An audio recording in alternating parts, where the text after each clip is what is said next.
Start, sir. Hello and a very warm welcome to all the delegates here for this enriching and engaging session hosted by Alchem. I am Dr. Samir Guliani, the Head Medical Affairs. At this expert talk, we have two eminent personalities in their respective fields. It is really a privilege and an honor for me to have them here to talk about osteoporosis management, past, present, and future, with a special note on the place of denosumab in osteoporosis. It's Dr. Shashank Joshi, and with him we have Dr. Subodh Mehta, who are gracing this occasion for us here today. I would take this honor to introduce Dr. Mehta, who would be our moderator for the session. He is a consultant, orthopedic, and a joint replacement surgeon. His training has taken place at the GS Medical College for his MBBS and his Masters of Surgery at Mumbai. His postgraduate training also has been at the Seth GS Medical College and KEM Hospital, also at the Children Orthopedic Hospital and the Rajawadi Hospital in Mumbai. He is a faculty for AO pre-basic and basic courses for fracture management, faculty for the basic arthroplastic course of Zimmer and Dupuy. In his professional position, he is the CEO and the Chief Orthopedic Surgeon at the Advanced Orthopedic and Joint Replacement Center in Thane. A consultant at the Jupiter Hospital, Kaushalya Medical Hospital, and the Bethany Hospital in Mumbai. He has a special interest in the primary and the revision joint replacement surgeries for the hip, the knee, and the shoulders.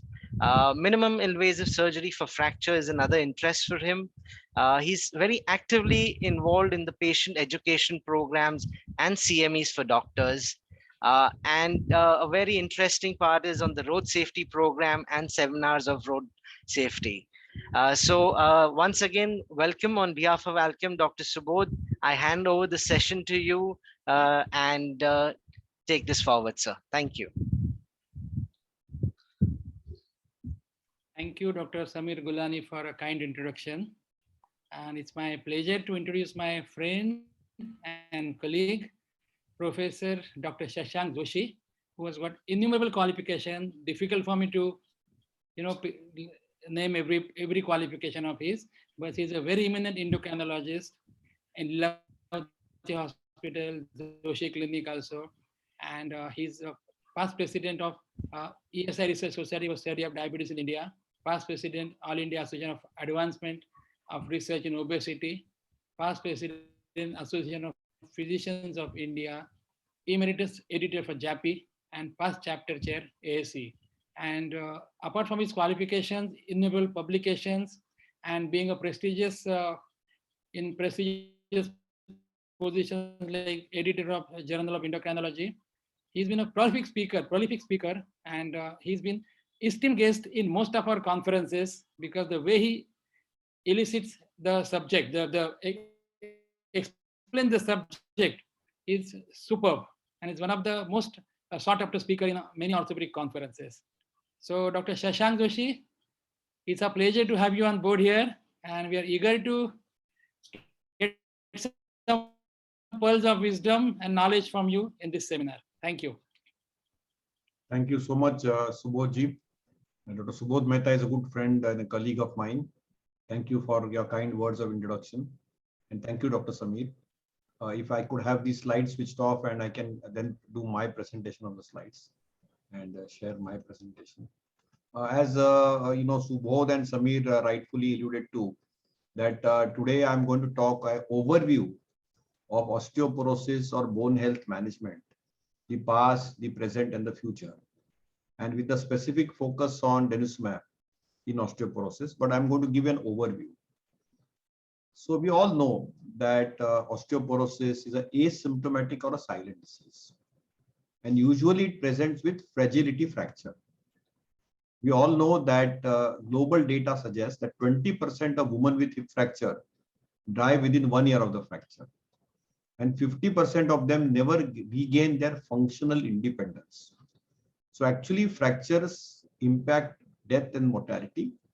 Fractures also impact functional independence in half of the women, and almost 1 in 5 women who get hip fracture die within a year.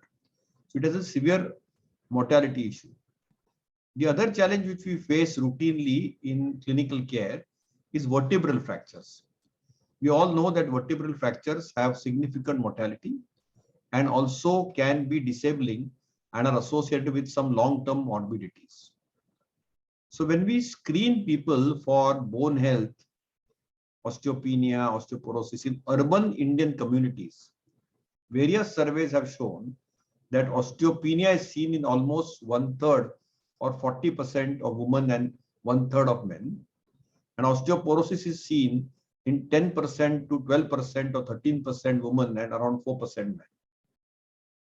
A survey which was done in peri and postmenopausal women in slums of Mumbai, we always think this is a rich man's disease. That's not true.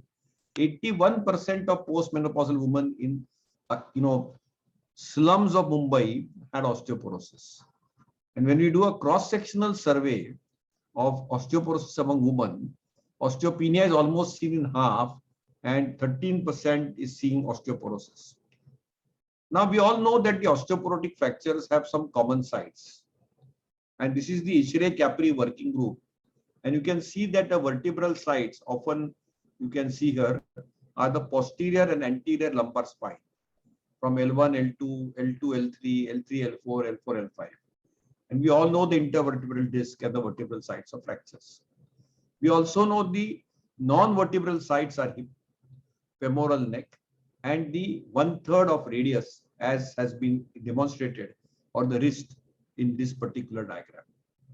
And if you look at new osteoporotic fractures, based in the US data, from the poor US data, which is Medicare database, you can see that spine is 23%, wrist is 13%, hip is 17%, pelvis is 6%, and others are 41%.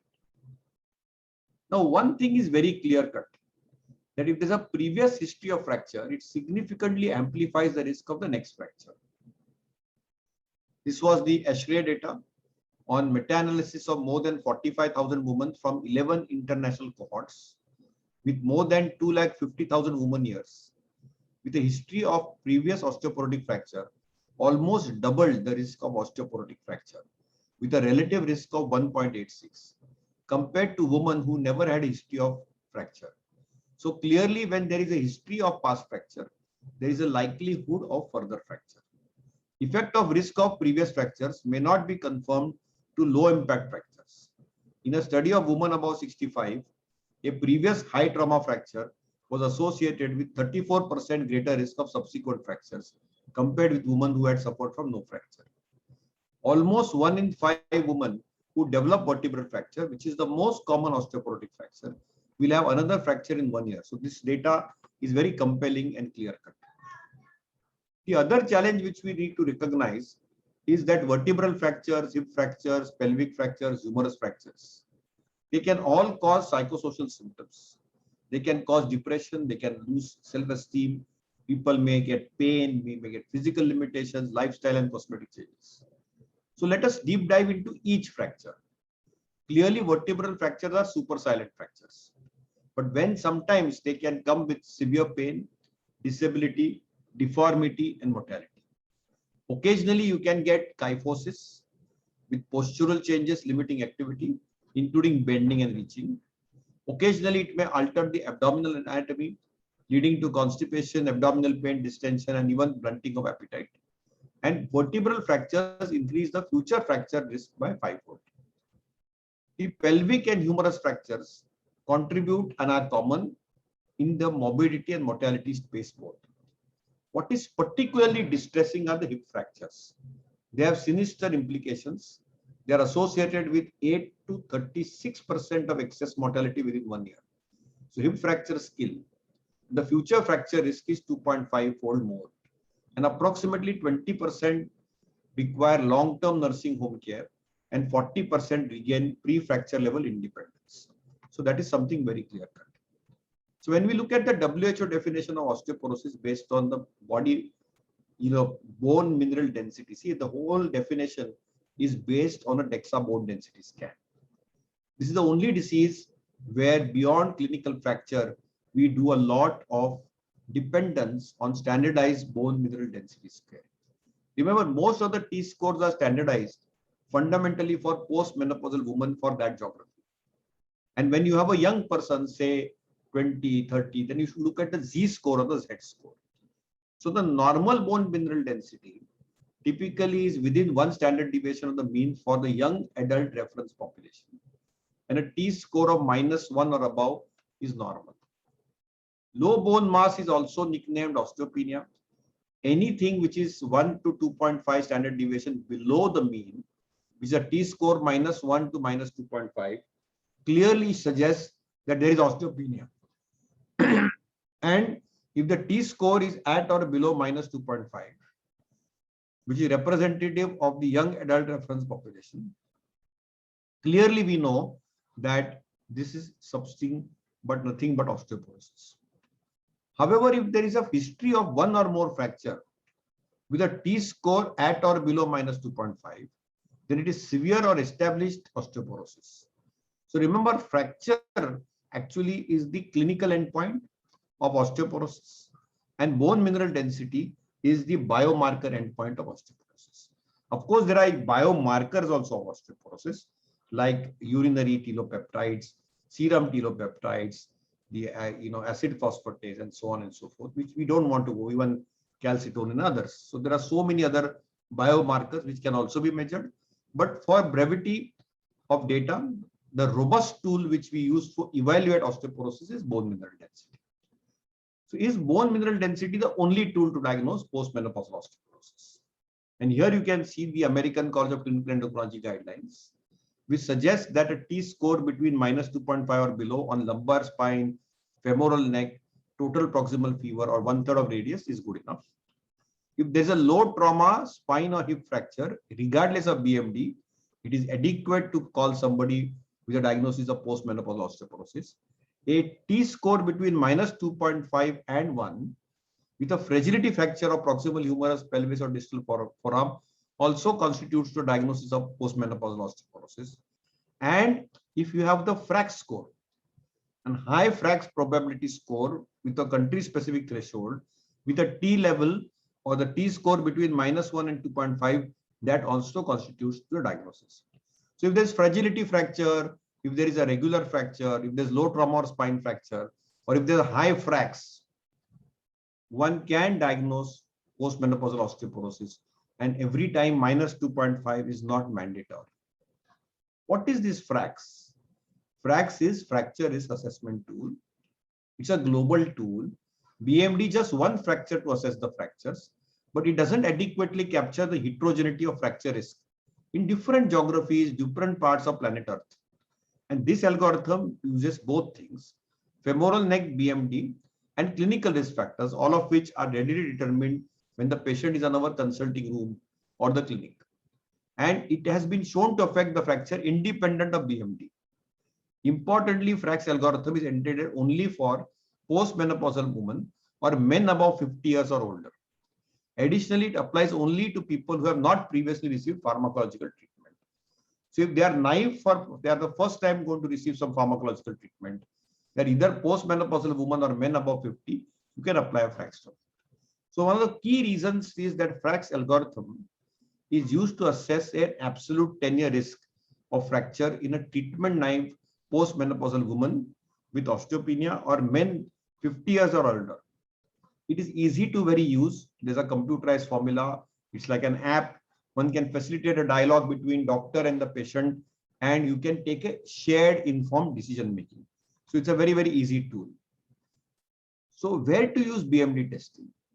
Well, if a woman is about 65 or older, postmenopausal woman with history of fracture without major trauma, with osteopenia, which is radiologically, or starting with somebody who's on long-term steroid therapy beyond 3 months, peri or postmenopausal woman with risk factors for osteoporosis, if they want to undergo pharmacological therapy, people who have very low body weight, like a BMI about 20, less than 20, taking long-term systemic steroids more than 3 months, or people who have family history of osteoporotic fracture also, you should do regular BMD testing.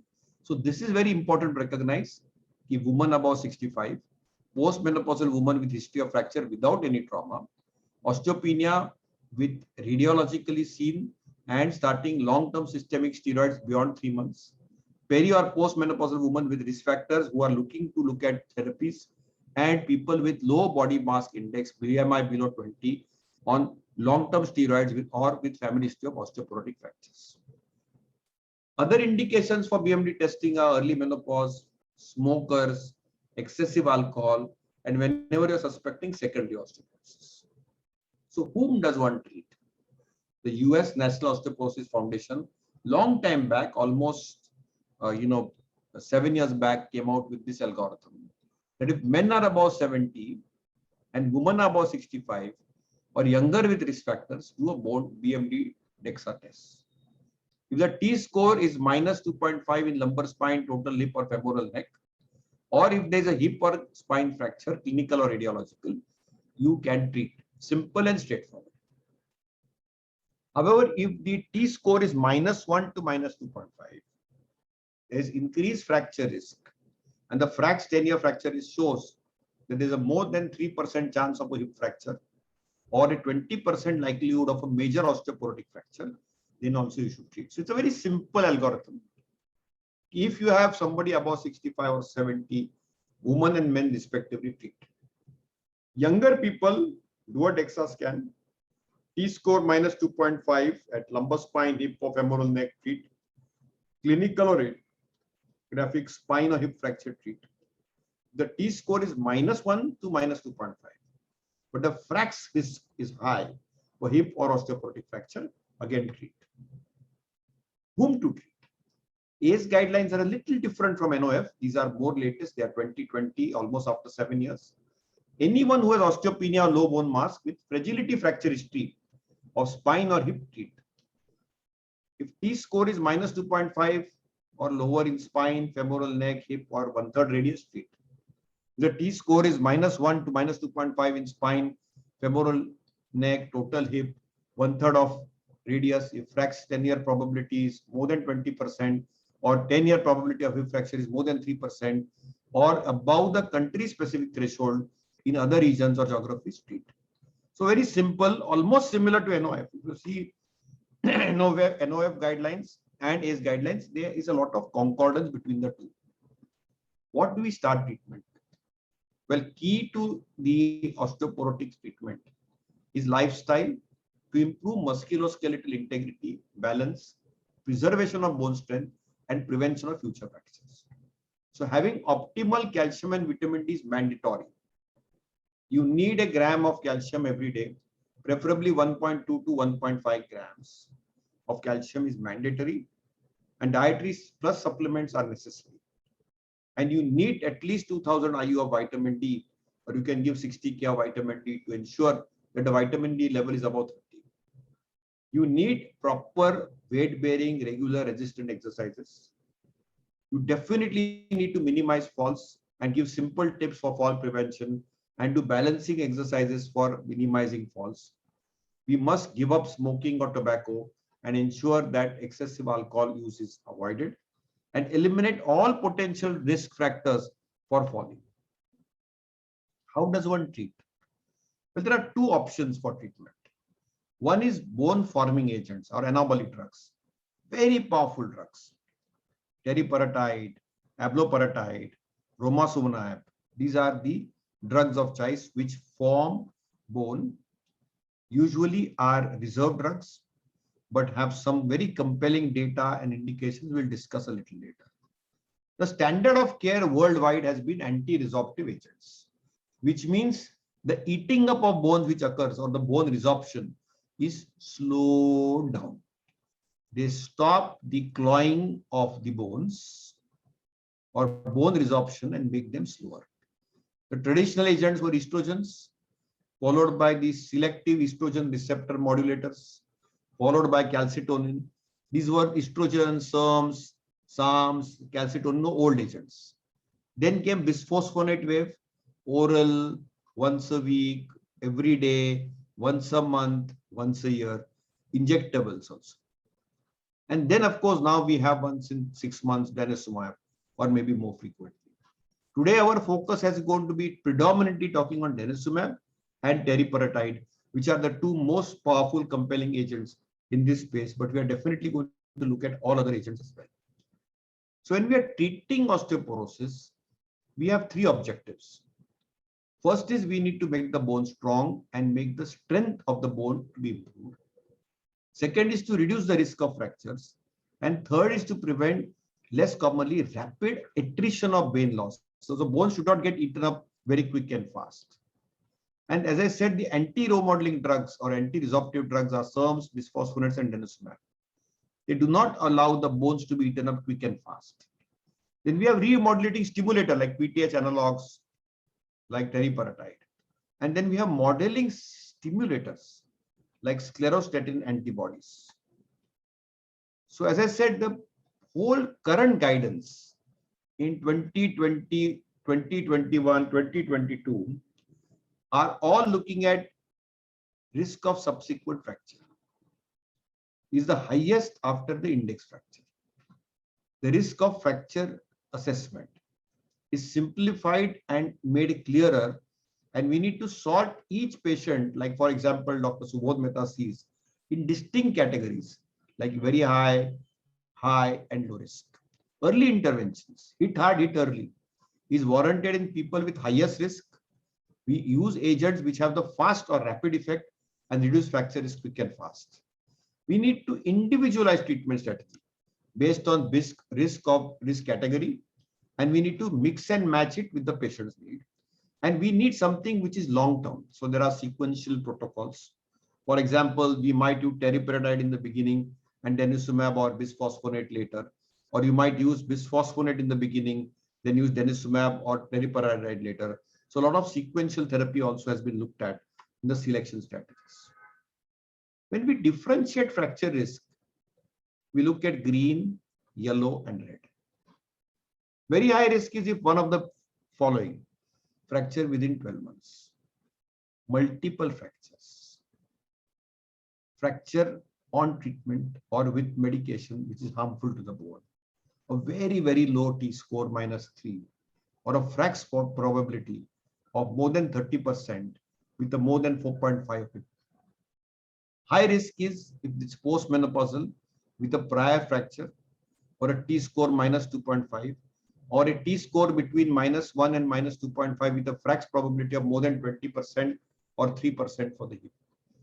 And the low risk is if it's postmenopausal, no prior fracture, T-score is above -1, frac probability is less than 20 or less than 3.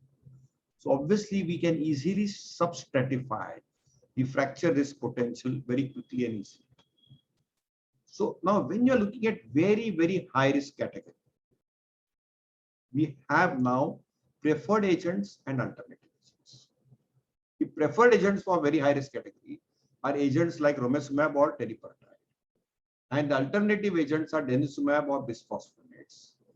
And every 1 to 2 years after fracture, you can really look at assessing the risk. And you can transition romosozumab to denosumab to bisphosphonate. So all transition possibilities are also there. So that is how anabolic management has been started. If somebody is with high risk, which is the most common category which we see in our daily practice, either we start with denosumab or bisphosphonate, or bisphosphonate with raloxifene, rarely. Now we rarely use raloxifene nowadays.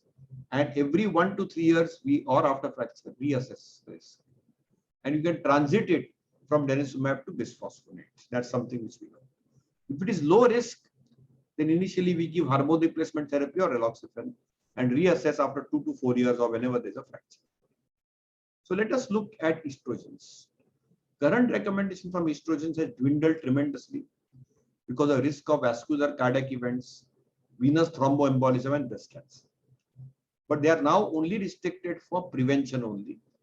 The Women's Health Initiative clearly suggested in more than 16,000 women between 50 and 79, ensure that the BMD goes up, the hip, vertebral, and osteoporotic fracture rates come down. But the con side, as I told you, is the cardiovascular events, venous thromboembolism, breast cancer. HRT definitely drops the fragility risk by 20 to 35%. But the problem is discontinuation will accelerate bone turnover, again blunt the BMD, and eventually loss of anti-fracture efficacy. Despite of the anti-fracture efficacy of estrogens, there is some risk reduction in celiac boron, and overall health risks are generally outweigh the benefits of HRT in older postmenopausal women.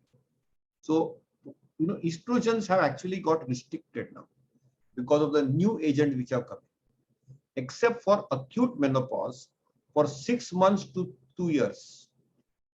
Very, very rarely we use estrogens, and more or less estrogens are totally out of the circulation. If you ask me, as an anti-osteoporotic treatment, maybe in prevention it may still have a role, and it is scantily used. The other agents which are used for prevention and treatment for postmenopausal osteoporotic or vertebral fracture risk are raloxifene or SERMs. Daily oral dosing, very modest increase of spine and hip BMD, they decrease bone turnover. The more study, which was multiple outcomes of raloxifene evaluation, 7,700 women for 3 years, or postmenopausal osteoporosis with or without vertebral fracture, had insignificant results. Only a 30 to 50% risk reduction for vertebral fractures. Hot flushes are seen, leg cramps are seen, and again a challenge is increased venous thromboembolism. We have a new SERM now called bazedoxifene, 20 to 40 milligram daily, increase the BMD of lumbar spine by 2%, prevents bone loss at total hip, decreases the vertebral and non-vertebral fracture by 40%, similar to raloxifene. Calcitonin still is popular with orthopedic surgeons and even endocrinologists. We all know that it is a treatment for postmenopausal osteoporosis at least 5 years, unable to tolerate other agents. It's a restricted use drug. It's a nasal spray, 200 micrograms. Inhibits bone resorption. It has analgesic effect. So if there's acute pain, acute vertebral fracture, the proof trial has been done on calcitonin, which showed at 5 years a 33% risk of reduction of new vertebral fractures. And after 5 years, if you increase the dose to 400 micrograms of nasal spray, it is required to perpetuate a BMD increase. You can get nasal irritation, nausea, local inflammation and flushing. And there has been a recent FDA warning on skin cancer. Bisphosphonates rapidly took over the world. Alendronate, we all know, it is fundamentally the agent which was used to prevent and treat male as well as postmenopausal osteoporosis or glucocorticoid-induced osteoporosis. Overall fractures came down by 50% over 3 years. Spine fracture almost by 46%. Risidronate, spine and non-vertebral data. Experience now is large, extending right up to now 11 to 12 years. After 3 years of drug holidays, up to 1 year, they don't lose efficacy. Ibandronate is useful for prevention and treatment for postmenopausal osteoporosis, 50% reduction in vertebral fractures. And zolendronate, which is popularly used now as an injectable once a year, spine fracture reduces by 70%, hip fractures by 41%, and non-vertebral fractures by 25% over 3 years. The agent of focus which became really popular over the last decade is teriparatide. And the teriparatide is nothing but recombinant human PTH, 134. It is a clear anabolic. It is the first clinically FDA approved bone formation agent. For last 2 decades has been used with robust data. It's a daily subcute injection. It's indicated with people with high risk of fractures, postmenopausal women with osteoporosis, men with primary or hypogonadal osteoporosis, men and women with osteoporosis with steroids or glucocorticoid-induced osteoporosis. And usually we give it for 2 years and follow it up with the anti-resorptive agent. We all know that it activates osteoblasts and allows new bone to be formed. It increases the bone mass, greatest increase is observed over the lumbar spine, and it restores the skeletal architecture. You can see here beautiful illustrations where the bone volume is increased, the periosteal diameter is increased, cortical thickness is increased, porosity near the endocortical surface is increased, and the endocortical diameter is reduced. The trabecular thickness, the strut on which the bones are formed, the trabecular number, the connectivity, the bone volume, everything is increased. And this is robust science and data that teriparatide remodels and makes a strong bone. And you can see her in this elegant illustration, which all of you all have seen, where teriparatide makes a challenge and builds bones very efficiently. It is a pivotal trial the FPT trial on women. This is a prospective randomized double-blind trial, 99 sites in 17 countries, more than 1,637 postmenopausal women with prevalent vertebral fracture, and teriparatide 20 and 40 micrograms versus placebo. And the data was very, very clear. The data suggested a very robust science when it came to teriparatide and the relative risk reduction, which was sustained, persistent, whether it is new vertebral risk fractures, multiple vertebral risk factors, non-vertebral fragility fractures, and major non-vertebral fragility fractures at hip, radius, humerus, ribs, and pelvis. So the data suggested that teriparatide reduced the risk of vertebral fractures by 65%, reduced the risk of multiple fractures by 77%, reduced the risk of non-vertebral fragility fractures by 53%, increased BMD, spine and hip, and improved the bone microarchitecture. We also have the FACT trial, which is nothing but teriparatide alendronate comparator trial. Head-to-head crossover, 18 months RCT comparing teriparatide versus 10 milligram alendronate on BMD bone markers of turnover.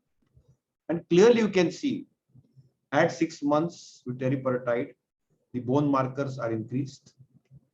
The aerial spine BMD is going up to 10%.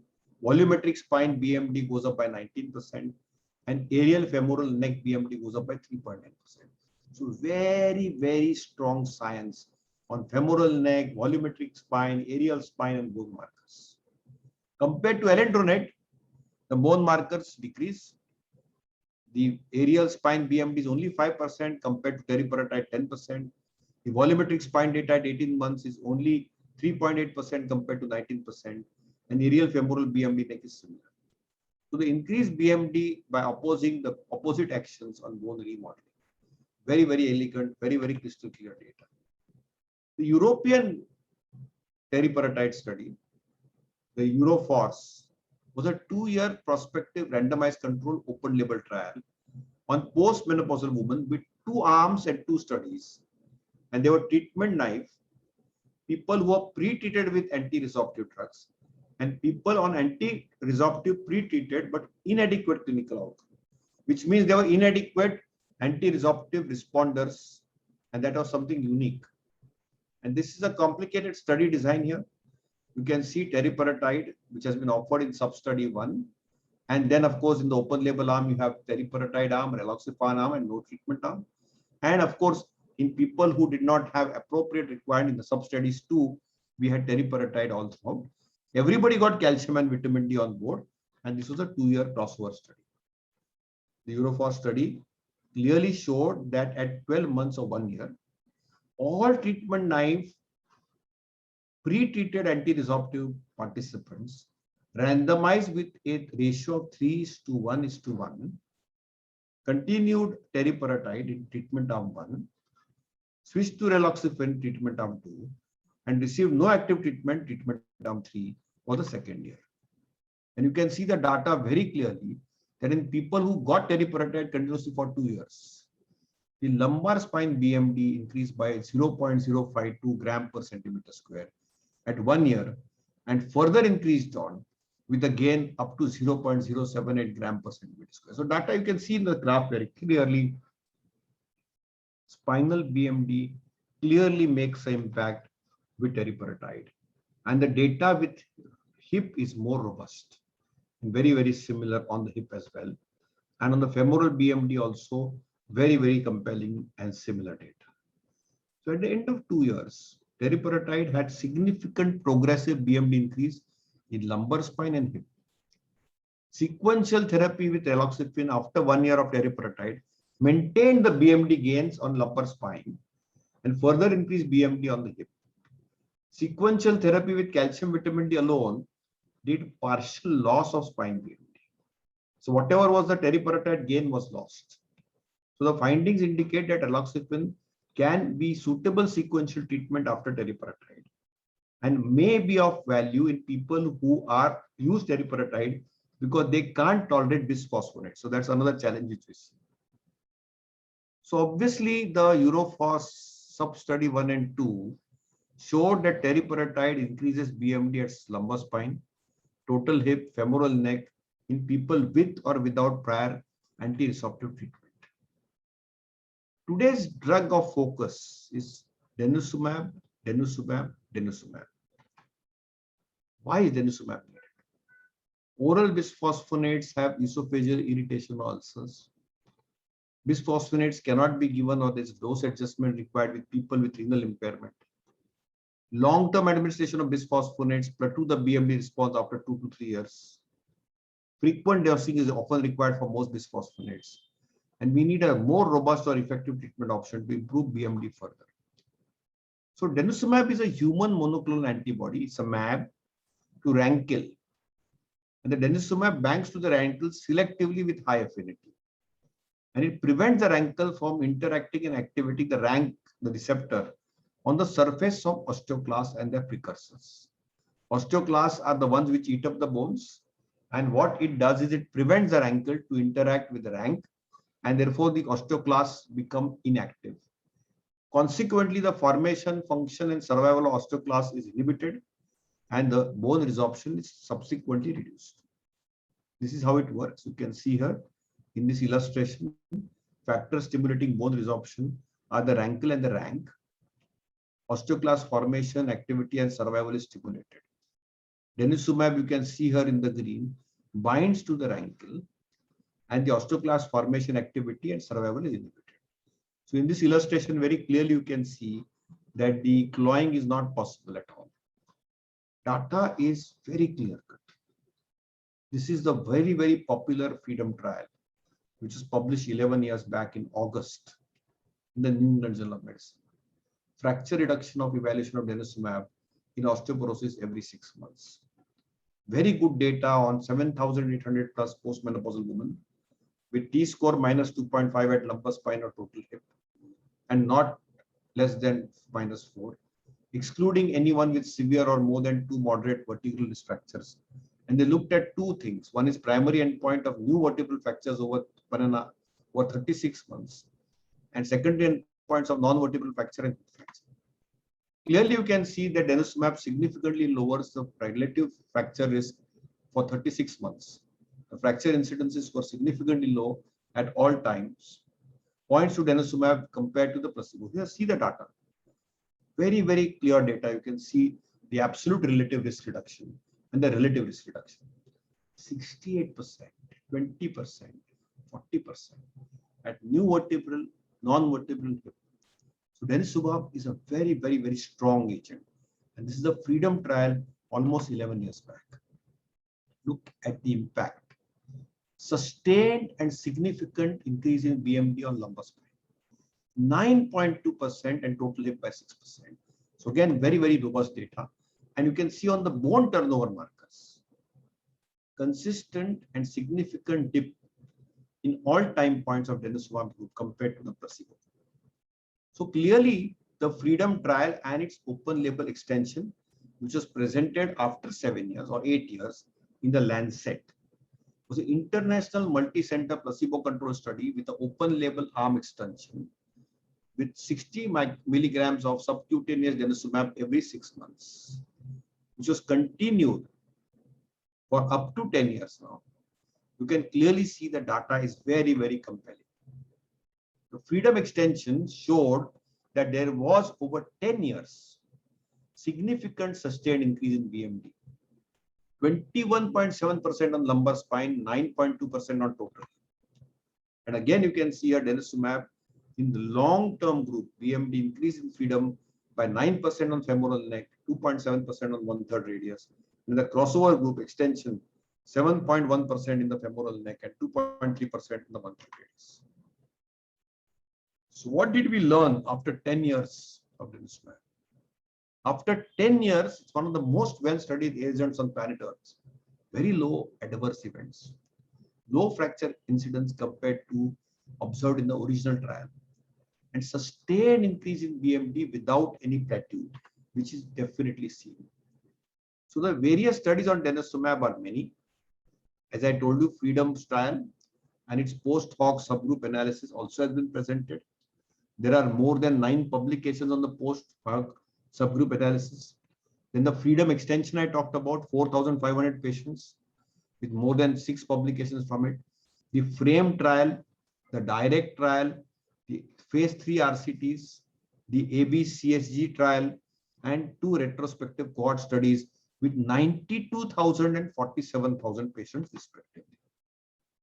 Can we use denosumab combination or sequential therapy with teriparatide and other anti-resorptive agents?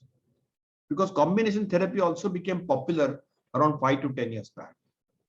Concurrent use of denosumab and teriparatide increased spine and hip BMD more than either drug alone. Additive effect of both the drugs is linked to ability of denosumab to fully inhibit teriparatide-induced bone resorption and only partially inhibit teriparatide-induced bone formation. So it does not impact teriparatide bone formation partly, but definitely inhibits the bone resorption. Most robust additive BMD effect is seen as a combination of teriparatide and denosumab, and rather than either agent alone. Combination therapy sometimes we give when people need a strong agent with fracture risk is very high. People who get recurrent fractures and people's BMD keeps on being lost all the time. This was the combination data. This is called as a data extension trial. This data extension trial was published 6 years back as a RCT of 2 years denosumab teriparatide administration, where 24 months of combined denosumab and teriparatide increased spine and hip BMD rather than individual agents, where they were given 200 micrograms of teriparatide, 60 milligram of every 6 months of denosumab or both medications. So they are very safe to give both these agents together. Look at the data. Lumbar spine, distal radius, femoral neck, and total hip. Very, very clear data. The conclusion was when you combine the two, the total net increase of BMD is much more than either medication alone, and combination can be important treatment options in people with high risk fractures. Do we have RCT? This was published in 2015, the data switch study, which clearly shows that when you look at teriparatide or combined teriparatide denosumab monotherapy and transition of denosumab to teriparatide monotherapy, you can clearly see the outcomes which are there in the 24-month study. Very, very elegant data on the switch program. Here you can see teriparatide denosumab, denosumab teriparatide, combination denosumab. And you can see all the data at the end of 48 months. The data switch study looks complicated. Switching from teriparatide to denosumab, BMD will continue to increase. Switching from denosumab to teriparatide, BMD loss. Switching from denosumab teriparatide to denosumab, the largest 4-year increase with hip and wrist BMD. So clearly you can see that teriparatide to denosumab, the BMD will increase. Denosumab to teriparatide may not be useful, but combining the two will result in a large loss followed by denosumab. That's something very clear cut. So denosumab sequential therapy, Levicki from New Mexico, from United States has shown that various clinical studies have shown additive effect of BMD when you combine them with teriparatide. BMD loss when followed by teriparatide, BMD gain even after teriparatide. Switching from bisphosphonates to denosumab will definitely give you additional gains. Zoledronate should be given 7 to 8 months after denosumab for better results. So keep a little gap. As per the guidelines, follow treatment with anabolic agents with a bisphosphonate or denosumab to prevent BMD decline and loss of fracture efficacy. Switching from denosumab to a currently available anabolic agent is associated with loss of hip BMD and is not recommended. So from denosumab, don't switch to an anabolic agent. Is something which has been recommended very clearly. In fact, then you might have to use a bisphosphonate sometimes. How does one compare denosumab versus the bisphosphonates? Greater anti-resorptive effect than bisphosphonate is seen with denosumab. Better BMD increase with total hip, femoral neck, and lumbar spine is seen than the bisphosphonates. ACE, American College of Endocrinology, switches bisphosphonate to denosumab, results in additional gains of BMD. The adverse events are very similar. Denosumab significantly reduces cortical porosity compared to bisphosphonates. Compliance with denosumab is much better because with bisphosphonate compliance is a major concern. And in renal impairment, denosumab is the drug of choice. It's a big, big advantage because you know bisphosphonates are contraindicated or can have deleterious side effects. There's a large database and a meta-analysis which compares denosumab with bisphosphonates in postmenopausal osteoporosis. And here you can see the meta-analysis suggests denosumab and not bisphosphonate significantly change total hip, femoral neck, lumbar spine BMD, as well as radius BMD in postmenopausal osteoporosis patients. You can see denosumab give a greater anti-resorptive effect than bisphosphonates. Clearly, you can see in this data, the forest plots of both show favoring of denosumab in various trials, from the Kendler trial, Brown, McLean, Fremantle, Rouse, Reckner, and Miller.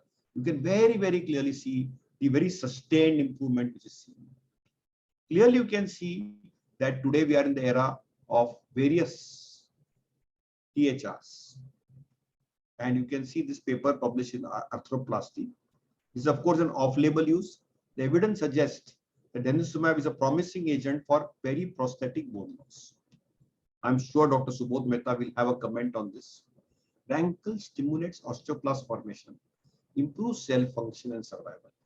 New osteoclasts continuously are recruited when prosthetic loosening starts to worsen. Targeting osteoclast recruitment via the Rankle system is a potential alternative for preventing periprosthetic loosening, which is why in this space, this has become a popular agent.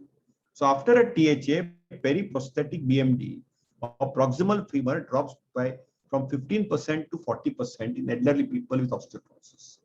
And denosumab can prevent PBL after THA very, very clearly. And this bone loss, which is prevented by it.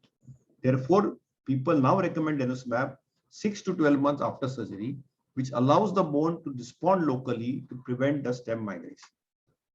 So clearly, we now know denosumab is useful for postmenopausal women with osteoporosis with a high fracture risk. It's a treatment in glucocorticoid-induced osteoporosis in men and women with high risk of fracture. It's a treatment to increase bone mass in men with osteoporosis risk high fracture, in men whose high fracture is receiving androgen deprivation therapy for non-metastatic prostatic cancer, and in women with high risk of fracture receiving an aromatase inhibitor for breast cancer. It has its oncological indication also. We know how to use it. It's 60 milligram subcute every 6 months on thigh, abdomen, or upper arm. It is subsequently to be always supplemented with adequate calcium and vitamin D. We need to ensure that duration of denosumab has not been established, but you can easily continue it for at least 5 years or more. We have data to show that anti-fracture and BMD benefits are there for 10 years and is extremely well tolerated. However, calcium has to be monitored, so is magnesium. Magnesium is not on the slide here. It is important to identify hypocalcemia. Getting the adequate calcium and vitamin D on board is very important. People who are at severe renal impairment, where the creat clearance is less than 30, are most at risk, or people who are taking dialysis, to develop hypocalcemia. Risk of developing hypocalcemia with associated parathyroid hormone elevations can increase with the degree of renal impairment. Denosumab is a treatment of choice in people with renal impairment. No dose adjustment is required in people with renal impairment. As per the older guidelines of ACE, denosumab is an agent of choice in people with renal insufficiency. The only caution we have is on dialysis patients or those who have stage 5 kidney disease, there is a risk of hypocalcemia. What about kidney transplant patients? This very elegant data of more than 5 studies with a meta-analysis of effect of denosumab on bone metabolism and BMD. So in the renal space, clearly it is there. Nephrologists love this drug. After treatment between 6 to 12 months, there was a significant increase in BMD of the spine, and more asymptomatic hypocalcemia with denosumab was seen than the controls. So hypocalcemia needs monitoring. Most or all the reported hypocalcemic episodes were mild and asymptomatic, and majority required just calcium and vitamin D supplementations. What about liver impairment? Because we also see hepatic osteodystrophy and hepatic BMD loss.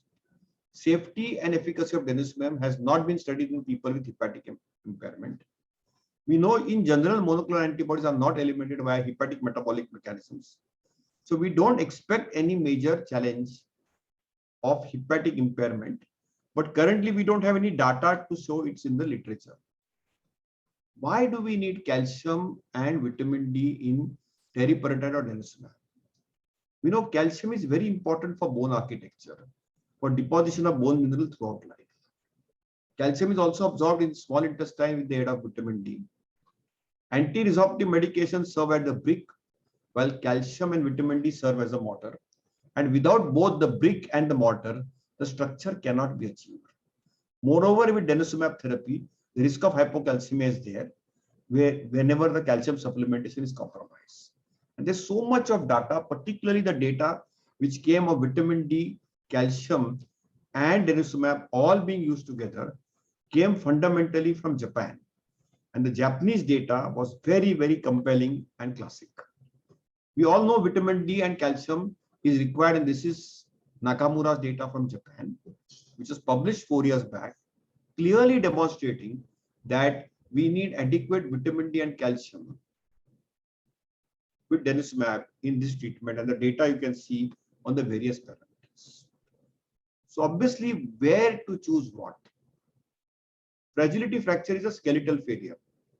Whenever you get fragility fracture, evaluate promptly and treat promptly. There is a strong or a very strong evidence that pharmacological therapy reduces fracture risk in people with very low BMD or after recent fracture. In a very high risk patient, it is preferable to initiate therapy with the anabolic like teriparatide. Medication holiday only applies to bisphosphonates.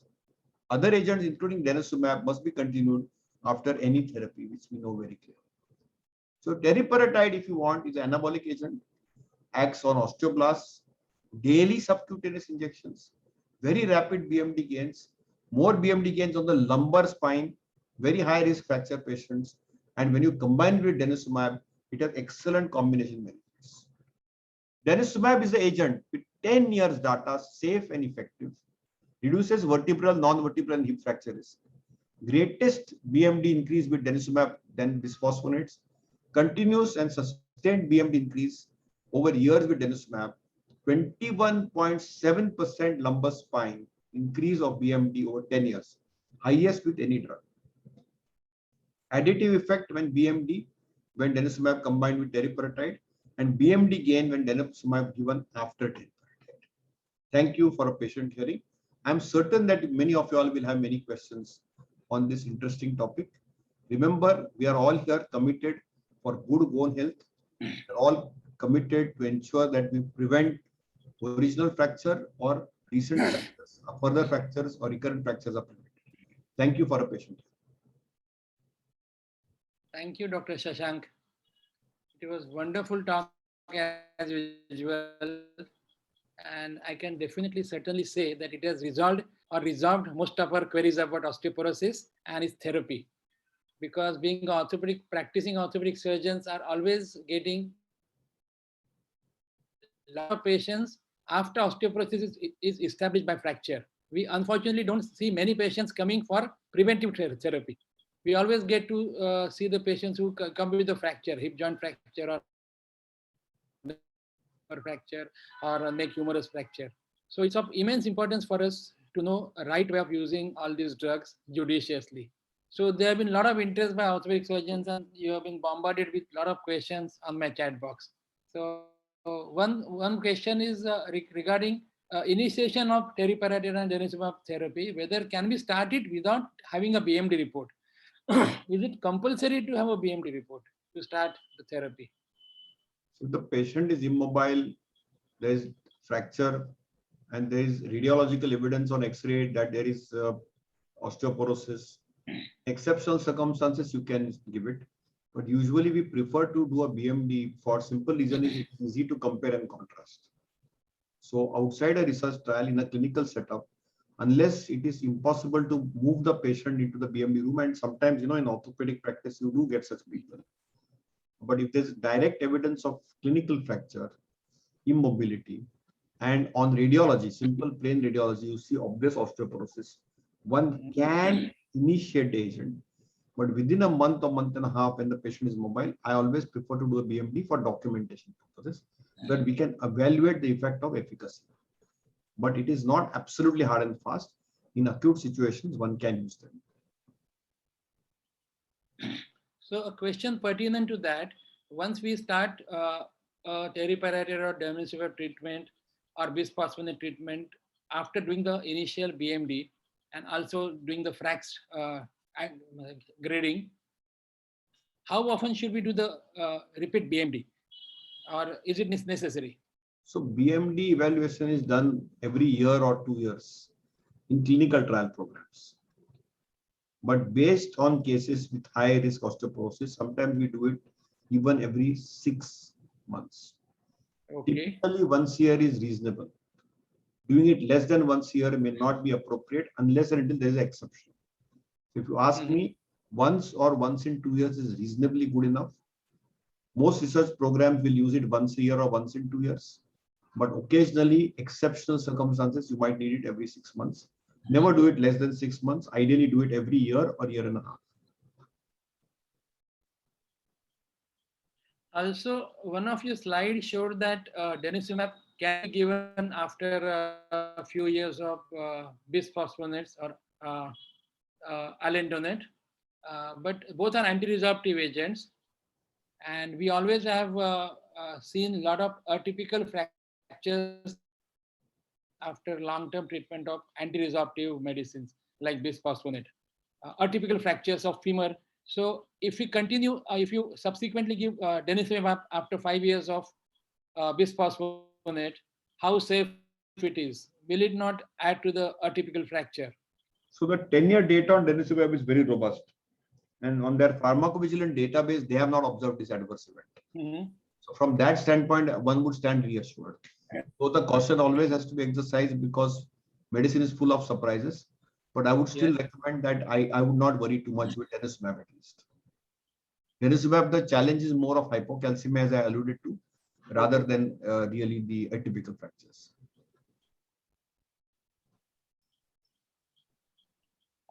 You have there are a lot of questions about treatment of osteoporosis in renal insufficiency.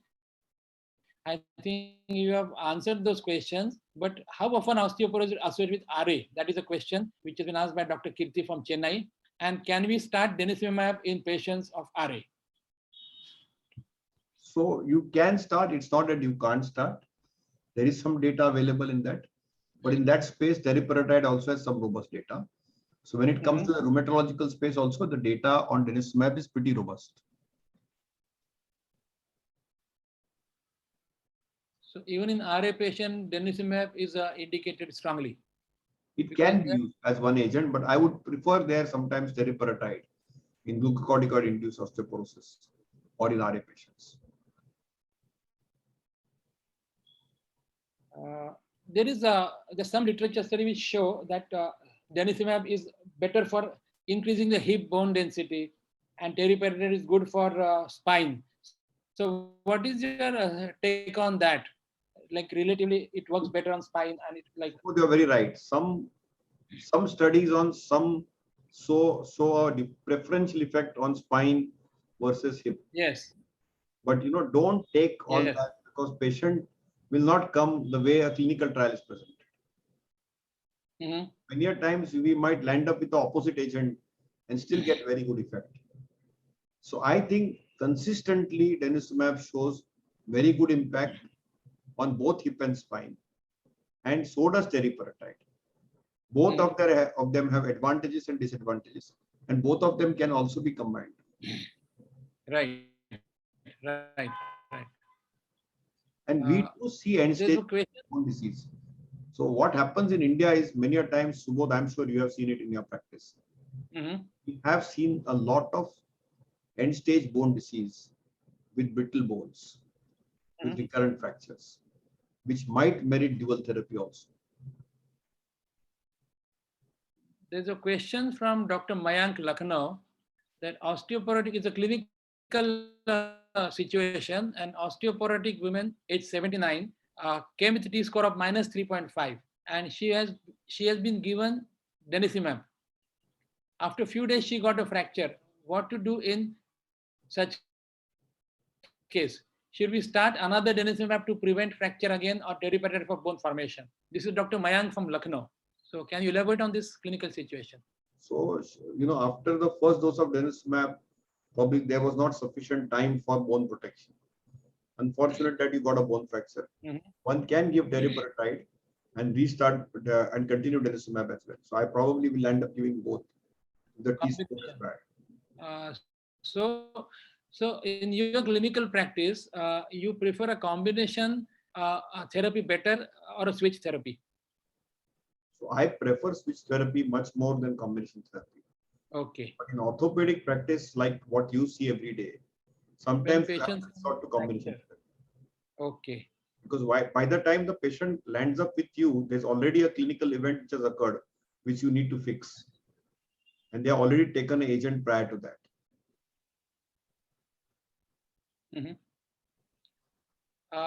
Dr. Divya from Noida, there's a question that are there any drug-induced interaction with denosumab? It has minimal drug-to-drug interactions, but check out for magnesium and calcium. And all the drugs which decrease magnesium and calcium have direct interactions with denosumab.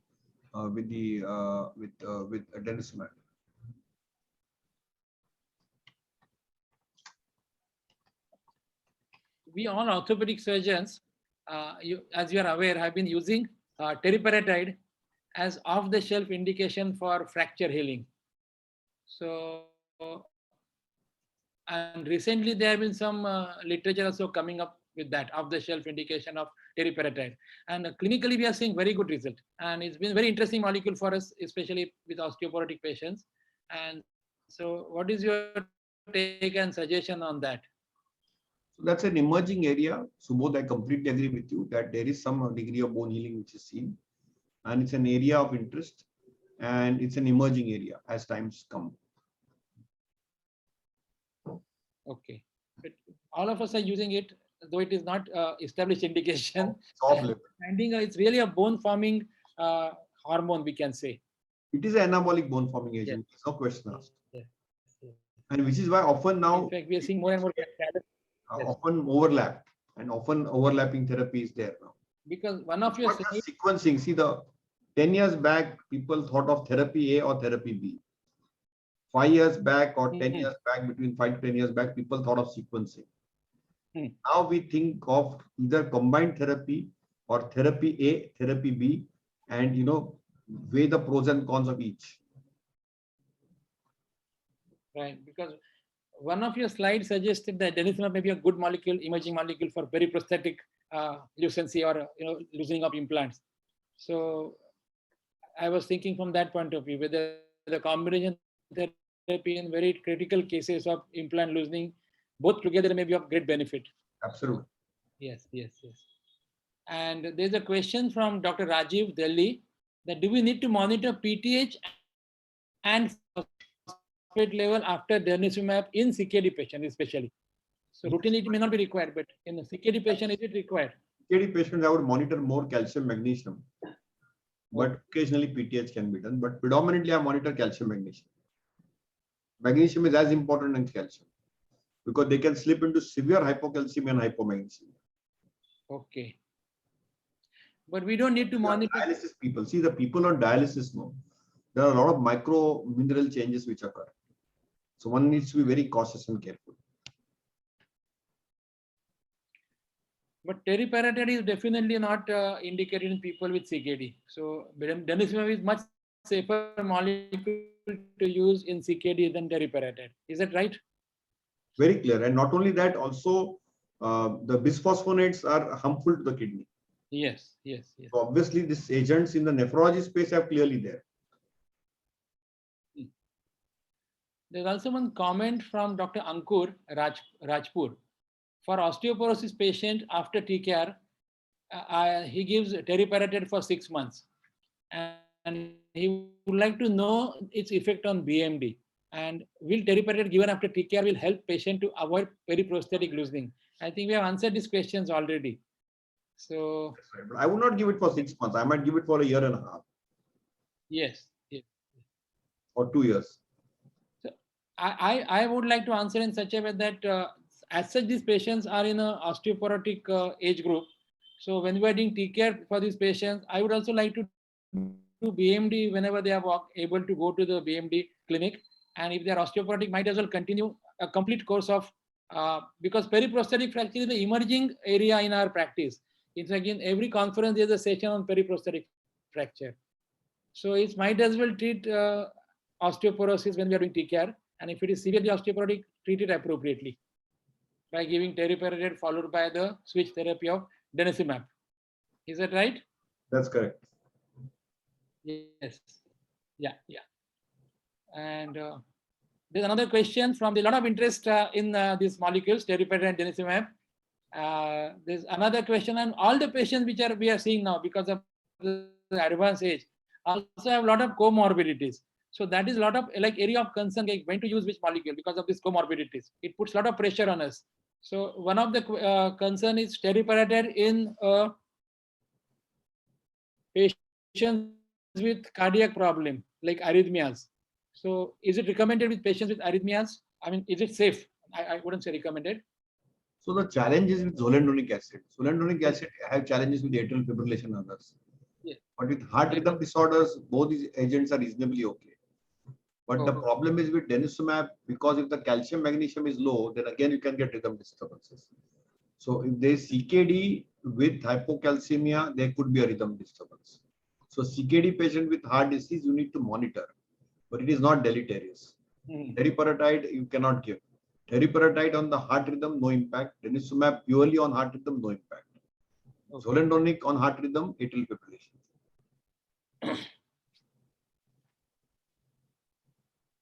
There's one question from one of the, is the combination of bisphosphonate and denosumab recommended? Yes, rarely. One of the No, combination of denosumab and bisphosphonate. Is it recommended? Both are anti-resorptive therapy, so it's really not going to make a difference. One can sequence them, but there's a gap required, ideally. There's a question from Dr. Lisa Gawati that how long can denosumab be given safely? 5 years. I think 5 years, 100, like it's very safe, and the research shows up to 10 years also. Absolutely. The recent studies can show that up to 10 years it can be given. Absolutely.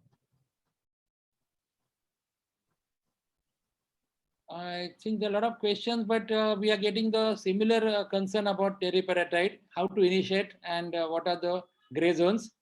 So I'm just asking you very selectively. There's a lot of huge interest by the attendees.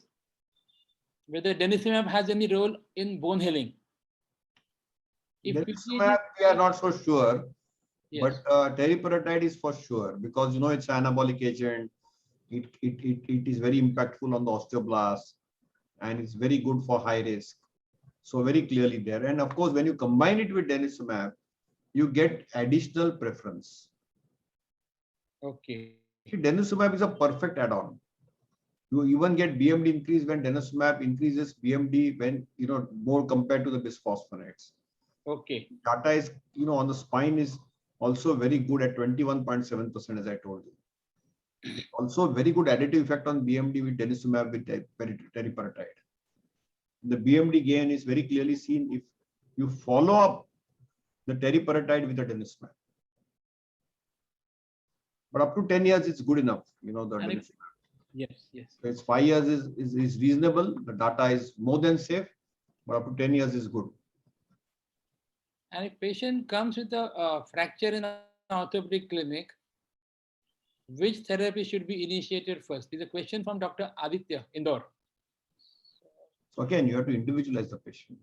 I think, but you have been categorical about initiating therapy. If the BMD is done already, and if patient is come with the fracture, it is always better to start with the anabolic agent first and followed by denosumab, right? Absolutely. So I think that covers most of the worries and queries by all orthopedic surgeons, and we're very happy to have good answers, like clinically relevant answers from you. So I'll hand it over to the organizers if they have to ask any questions. Dr. Samir? No, thank you very much, Dr. Mehta and Dr. Joshi. I think you've extensively covered all the questions which the participants have been sharing throughout Dr. Joshi's talk. So once again, I'll say, sir, Dr. Joshi, it has been a very engaging and an enlightening session for all of us. True to the topic of management of osteoporosis, with a complete past, present, and future, taking us right from the basics to the clinical presentation, the challenges, and addressing the entire arsenal of products which we have in osteoporosis management. So very wonderful to hear from you, sir, once again. Dr. Mehta, of course, an excellent moderation, and thank you for taking up all the queries, sharing your insights from your own practice and how it is implementable to all the attendees here today. It has been truly engaging.